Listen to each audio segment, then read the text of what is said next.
What a finish in Los Angeles. The Brooklyn Nets almost squandered a 23-point lead, but come away from Southern California with a 122-115 win. An NBA best 12-3 on the road this season. They got the return of James Harden from health and safety protocols, who had a team-high 36. Patty Mills chips in 34. On the other side, LeBron James, a game-high 39. However, late game scenario with LeBron trying to stop an alley-oop from Nick Claxton, and who would have thought LeBron would be on the other end of a poster on this holiday? All right, a lot to get to. Let's welcome in our NBA insider, Bill Reiter. So, Bill, your initial thoughts here from what turned out to be a pretty exciting finish between the Nets and the Lakers. Yeah, Tommy, you said it. An ugly game turned into a riveting game at the end. It's the Patty Mills Christmas game that we all expected. The takeaway for me is that remains a really bad Lakers team. I know there's no Anthony Davis. They're missing some key guys. LeBron was excellent, and they still didn't have what it took, really, to just push back against the Nets team, despite that effort at the end that was missing almost everybody not named James Harden, and a very nice return for the Beard on Christmas Day. Interesting that you go with the Lakers being the story because, of course, Brooklyn continues to be the betting favorite at Caesars Sportsbook. They still have no KD, no Kyrie. What did you see from James Harden and your overall outlook on Brooklyn moving forward still? I mean, Harden was what we've really come to expect from the guy. He was miraculous for most of the game, struggled a little bit in the fourth quarter. But I think if you look at those numbers in Vegas and you talk to people around the NBA, the fact that the Nets have been forced to allow Kyrie to come back on the road whenever he's able to get out of the health and safety protocols, the fact that when Kevin Durant's on the floor, he's one of the three best players on earth, along with Steph Curry and Giannis Antetokounmpo, and the fact that Harden can do what he did in this game tonight, which is really carry a bunch of random guys plus himself to a pretty good win. It's a reminder how much talent the Nets have when they're fully constructed and fully constituted. And since everybody else is watered down by missing players as well, the Nets remain competitive and keep playing pretty good basketball. Brooklyn continues to be the betting favorite. Right behind them at Caesars Sportsbook, the Golden State Warriors. It was a two-top record matchup with them in Phoenix. What did you think about the Dubs getting it away and Steph Curry and company?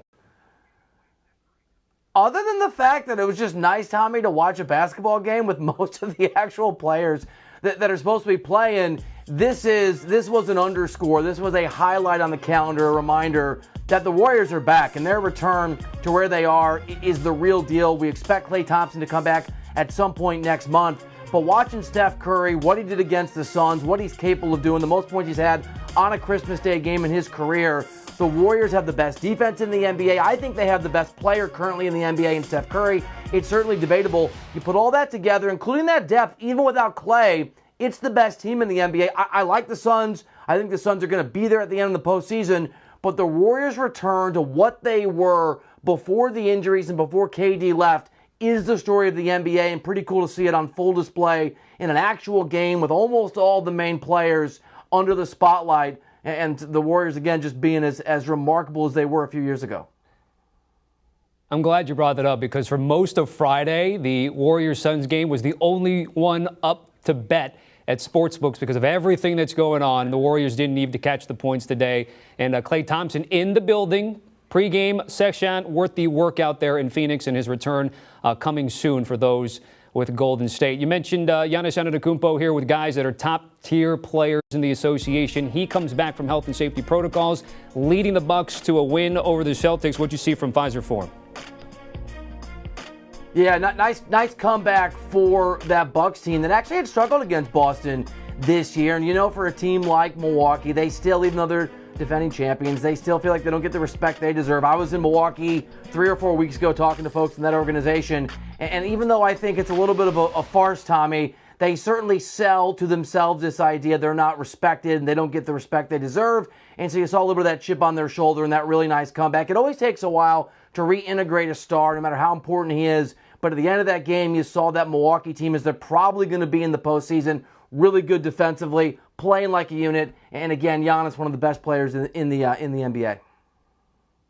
Yeah, he came back for the first time since entering the league's health and safety protocols back on December 12th. We do have some injury news, Bill, of course, to talk about the other Los Angeles team and the Clippers. Paul George, a torn ligament in his right elbow, going to be reevaluated in 3 to 4 weeks. Again, this is a team already without Kawhi Leonard. How do you think Ty Lue and company navigate this stretch here?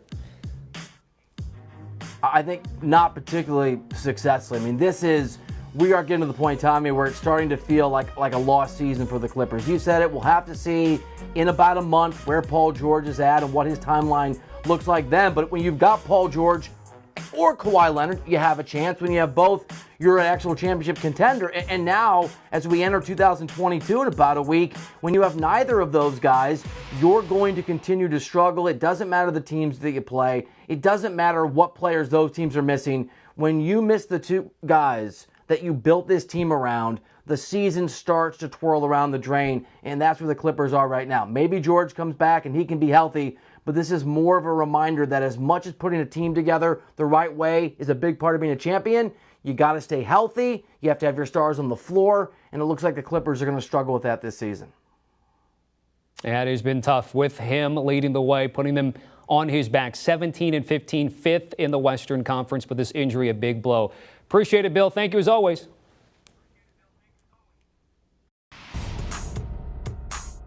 A full slate of Christmas Day basketball started with this one in New York. Hawks and Knicks meeting for Christmas Day for the first time since 1968. Julius Randle, Nate McMillan, Atlanta without 4 players due to health and safety protocols, including Trae Young. Kemba Walker's enjoyed a nice resurgence. Part of it is because the Knicks are also shorthanded. Remember, Kemba found himself pretty much benched, but back shining in his hometown. And then R.J. Barrett for 3. New York up 13 early on. All part of a 19-3 run to open up the game for the Knickerbockers. Later in the first, Barrett driving down, one-handed flush. Missed the last 5 games due to health and safety protocols. The Knicks happy to have him back in the lineup. Fellow Dookie, Cam Reddish, with guys on him in traffic. Hawks down 5 after the free throw. Reddish finished with 10 points, but that was spectacular. So, Randle and the Knicks, Julius, their leading scorer, struggled in last year's first-round playoff matchup against Atlanta, but an impressive first half on Christmas Day. 14 points, 5 of 7 shooting, 3 of 5 beyond the arc. Knicks led by 10 at halftime, and Randle trying to keep it going in the second half. Pick things up here in the third. Knicks up 8. Kemba to Randle, catch and shoot. Knicks up 11. Next New York possession. Kemba, again, double team, feed it out to Randle. It's a 14-point game, and the young fans certainly like what they're seeing. Randle's son watching Pops with 25 points and 12 rebounds. And here in the fourth, Kemba Walker flirting with the triple-double. Reddish driving and blocked by Mitchell Robinson. Kemba grabbing the rebound, and yep, that would do it. 10 points, 10 boards, 10 assists, all counts the same. First triple-double for him since 2014. How about a highlight from a dunk master? Obi Toppin through the legs. And the finish with a statement dunk, and the Knicks with a statement win on Christmas Day. 23rd win on Christmas Day in franchise history, second most in association history. The Lakers are the only team to have more in that department. This game was really a 3.5 point spread, but because of the Trae Young news, ballooned to 6. No problem for the Knicks. The under also of 206 and a hook cashed in for bettors today.